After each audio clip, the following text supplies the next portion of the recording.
Max, congratulations. Obviously, kind of one of the weirdest moments of your career, right? I'm sure it'll feel just fine when the check clears, but it's probably a little unfulfilling tonight. So, just as you sit there right now, just can you process what unfolded?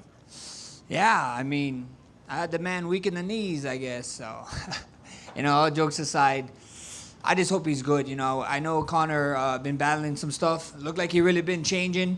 He found God. He had his kids in there. So, during the fight, you could obviously tell his demeanor changed, And I was, shout out to the ref. I was trying to tell the ref sooner, like this guy's kids is front row, I don't want to see him take unnecessary damage.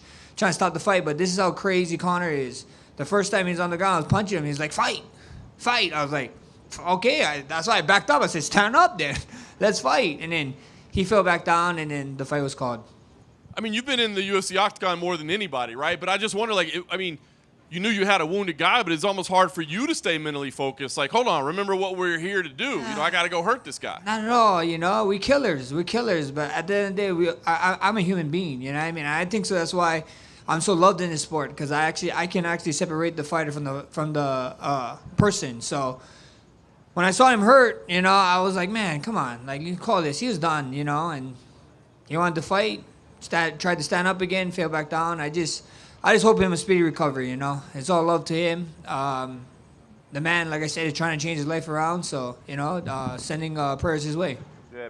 You had a better look at it than anybody, and you identified it earlier. Do you think it was that first kick that he threw? Yeah, I mean, I don't know. I did the UFC podcast before I came here, and me and Wonderboy was talking about it.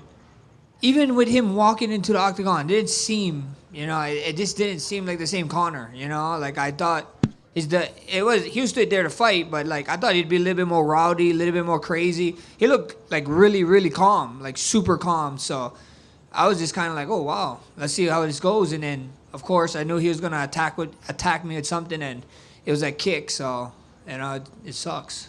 Yeah, I mean you called for the trilogy, right? I'm sure there's several million reasons why that would make sense to you. But I mean, is there any part of you that's like, I don't know if that really does make sense to go fight that guy? Nah, bro. He was talking about this 170 domain. I put in this 170 work. We worked our asses off here, especially after turning around so fast after that March fight, and to come back.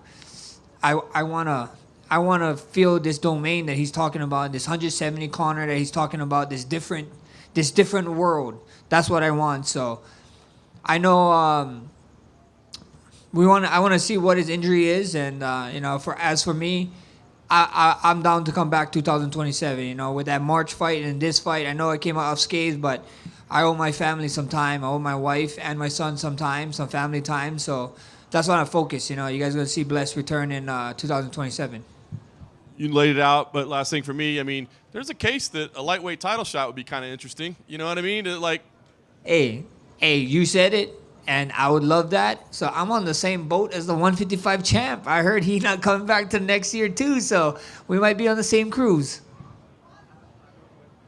Max, can you just go back? You had said what Conor was saying. He was saying, fight, let's go. But can you just walk us through when you were talking to the ref, telling him, hey, his kids are in the audience. Did you actually say that to the ref? I don't want, or what did the ref say? Yeah, I told the ref, ref, stop the fight. He doesn't want to fight.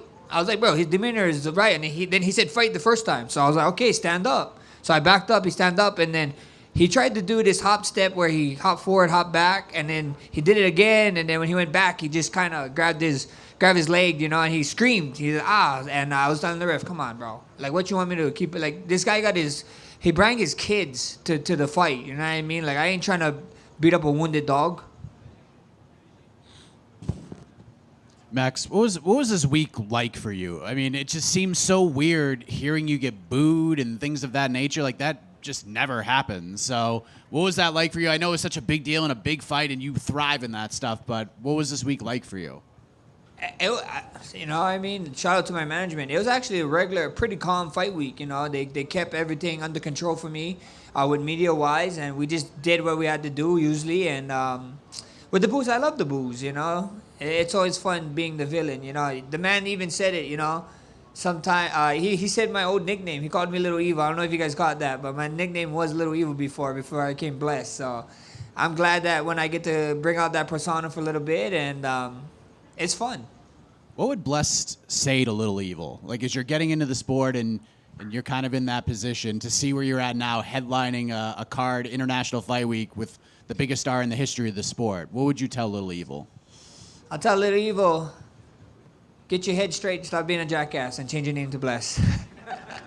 Max, you kind of just touched on with John if, a trilogy could make sense or maybe not make sense, but let's say they come to you and say, yes, we're going to opt for the trilogy. Is there any part of you that fears that it'll be hard to promote this to the fans and just convince them, hey, Conor's coming back again and let's run it back? Not at all. Not at all. You saw all the numbers that this thing was getting. That was after the man of 5 years. And you can just push it as, he got an injury. Wow, who cares? And I'm sure he might be the betting favorite. Who knows? That'd be great. I mean, I asked just because I feel like the fans kind of made their voice clear today after the fight ended and just how he was on his way out. I mean, that's not my fault. Like I said, I have people, I keep people weak in their knees, So at the end of the day, hopefully he comes back. If not, it is what it is. We got to sit down with Hunter, Dana, and we'll go from there. Max, in the front right here, to go off of that, I don't know how to phrase this, but you fought Conor twice. He's blown his knee out both times. You think this fight between you is cursed? Because it seems like every time we... Yeah, I don't know. And I bounced his head on the mat, so, that's one up for me. But, all jokes aside, you guys making me a terrible person. What the hell? But, all jokes aside, I hope he come back good. But that's crazy. Yeah, that's actually crazy that he did the thing. I just have that aura, I guess. I don't know. Knee aura. Max in the back here. With so much excitement around Conor this week, you still have such a strong fan base here in Las Vegas. What's your message to those fans who've stayed with you through every single chapter? I love you guys, I love you guys. I love the Ninth Island. I love all my fans. Thank you guys for riding the Bless Express, and buckle up because we got a few more fights in me, and I can't wait. I'm excited for the future. I know Dana White said he had 3 options for me, so I'm looking forward to hearing what the 3 options was, and we'll go from there.